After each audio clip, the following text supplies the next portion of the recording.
অবহেলার জন্যই দূরত্ব বাড়ে, আর পুরুষ তার ভুলের জন্যই তার শখের নারীকে হারায়, তবুও তার ভুল কখনো স্বীকার করে না। বৃষ্টি এসে বুঝিয়ে দিয়ে যায় যে ঘরের চালের ফুটোটা কোথায়। ঠিক তেমনি বিপদে পড়লে আপন মানুষ চেনা যায়।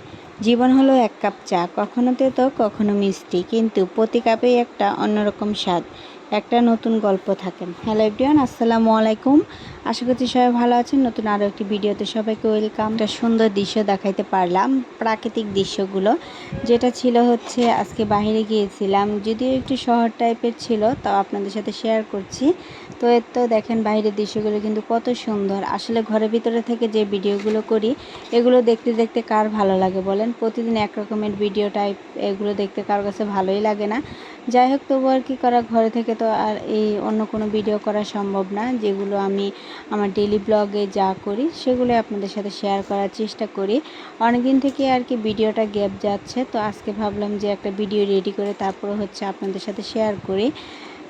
তারপরে হচ্ছে এখানে আমার ছেলের জন্য আর কি চকলেট কেক বানাইছি। কেকের ভিডিওগুলো ইদারিং একটু বেশি দেখতে পাবেন, কারণ হলো আমার ছেলে কেককে একবার আমি যখন কেক বানিয়েছিলাম চকলেট কেক, তখন আমার ছেলে খাওয়ার পর সে অনেক বলছে যে ভালো লাগছে তার কাছে। তারপরে আবার বানিয়ে দিতে বলছে। এখন কি আর করা, ছেলের আবদার তো রাখতেই হয়। আর কেক বানাতে কিন্তু বেশি একটা ঝামেলাও নাই। সব কিছু যদি ঘরে থাকে তাহলে কিন্তু খুব তাড়াতাড়ি কেকটা বানানো যায়। 25 থেকে 30 মিনিটের ভিতরে কিন্তু কেকটা রেডি হয়ে যায়। যাই হোক, চকলেট কেকটা দেখেন কতটা সুন্দর হয়েছে, আর যেভাবে চেয়েছিলাম সেরকমই হয়েছে, একেবারে সফট হয়েছে কেকটা। তো এখন কেকটা আর কি আমি প্লেটের ভিতরে আর কি ঢেলে নিব। পারফেক্টভাবে কেক বানাতে পারলে কিন্তু কেক কিন্তু কখনোই অন্যরকম হবে না, খেতে কিন্তু অনেক মজাই লাগে। যাই হোক, এখানে হচ্ছে খুবই পারফেক্টভাবে আর ছোট্ট করে কেকটা বানিয়েছি। তো বানানোর পর হচ্ছে কি আমার ছেলে বলতেছে যে ওকে দেওয়ার জন্য, দেখেন ওরা কারাকারি বাজাই দিচ্ছে, কে কতক্ষণে খুলবে তারপর হচ্ছে খাবে। তো আমি বলতেছিলাম যে দাঁড়া, ওয়েট করো, আমি হচ্ছে খুলে দিচ্ছি। তো আমার ভাতিজা আর হচ্ছে আমার ছেলে, তারা দুজনেই টেনে টেনে এটা খুলে ফেলছে। তাদের বাচ্চারা হচ্ছে স্কুলে যায়, তাদের বাচ্চাদের কিন্তু আপনারা সকালবেলা এই কেকটা বানিয়ে দিতে পারেন, বা হচ্ছে রাতে বানায় রাখতে পারেন, সকালে টিফিনে দিতে পারেন। তাহলে কিন্তু টিফিনের যে খরচটা সেটাও বেঁচে যাবে। এই কেকগুলো কিন্তু আপনারা 3 থেকে 4 দিন আর কি দিতে পারবেন, কারণ এই কেকগুলো অনেকগুলো হয়, অনেকগুলো টুকরো করা যায়। যাই হোক, এখানে হচ্ছে কি আমি একটা প্লেটের ভিতরে কেটে রাখলাম। আর এই যে কেকটা দেখেন কতটা সফট হয়েছে, একেবারে কিন্তু তুলতুলে করতেছে। তো পারফেক্টভাবে কেকের যে রেসিপিটা সেটা আপনাদের সাথে আমি শেয়ার করব খুবই শীঘ্রই। তো সে কারণে হচ্ছে আপনারা যারা যারা কেকের রেসিপিটা যদি দেখতে চান তাহলে কিন্তু কমেন্টে অবশ্যই জানাবেন। পরের দিন চলে আসলাম, তো ভিডিওতে হচ্ছে আপনাদের সাথে শেয়ার করছি। এখানে দেখেন এগুলো হচ্ছে পাস্তা, আর এখানে 3 রকমের পাস্তা আছে। পাস্তা কিন্তু ভালো করে যদি রান্না করতে পারে তাহলে কিন্তু খেতে অনেক মজাই লাগে। তো যাই হোক, এখানে আমার মেয়ে হচ্ছে বারবার তুলে তুলে আমাকে দিচ্ছে।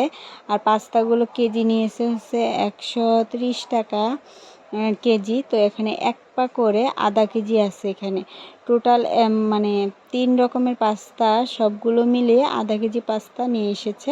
এগুলো খাওয়া যদি শেষ হয় তার পরবর্তীতে কিন্তু আবার নিয়ে আসবে। তো এই তো আমার মেয়ে ছোট্ট ছোট্ট হাত দিয়ে এগুলো উঠাচ্ছিল।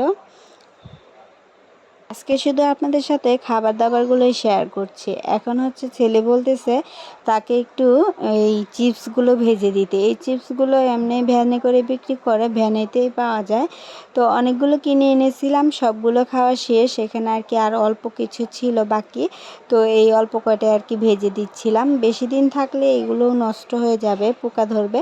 তো এগুলো আর কি ভেজে দিচ্ছি। ভেজে তারপর হচ্ছে এটা এমনিতেও খাওয়া যায়, আবার চাইলে হচ্ছে স্বাদ বাড়ানোর জন্য চিনি আছে, চিনি অ্যাড করতে পারেন। চিনিটা আর কি ভাজার পরে ছিটায় দিলে সেটা খাইতে ভালোই লাগে।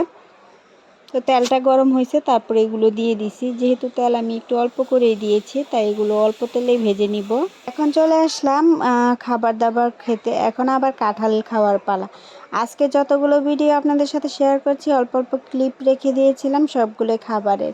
পরবর্তীতে যখন ভিডিও করতে গিয়ে এডিট করতে গিয়েছি তখন দেখি যে এগুলো তো সব খাবারের ভিডিও। যাই হোক, এগুলো আপনাদের সাথে শেয়ার করে মোবাইলটা খালি করতে হবে। মোবাইলে এমনিতে ভিডিও দিয়ে আমার মোবাইলটা ভরে গেছে। তো এখানে হচ্ছে আমার আপনার আপনাদের ভাইয়াকে আর কি আমি কাঁঠাল দিচ্ছি। তো দেওয়ার পরে সে দেখলো, খাওয়ার পর অনেক মিষ্টি ছিল। এরকম কাঁঠালগুলো খেতে আমার কাছে অনেক ভালো লাগে, কারণ এই কসকসা যে কাঁঠাল, এটা খাইতে আমার কাছে অনেক পছন্দ। আপনাদের ভাইয়া হচ্ছে আবার যে লেট কালারের কাঁঠাল থাকে নরম টাইপের, ওগুলো খেতে ভালোবাসে।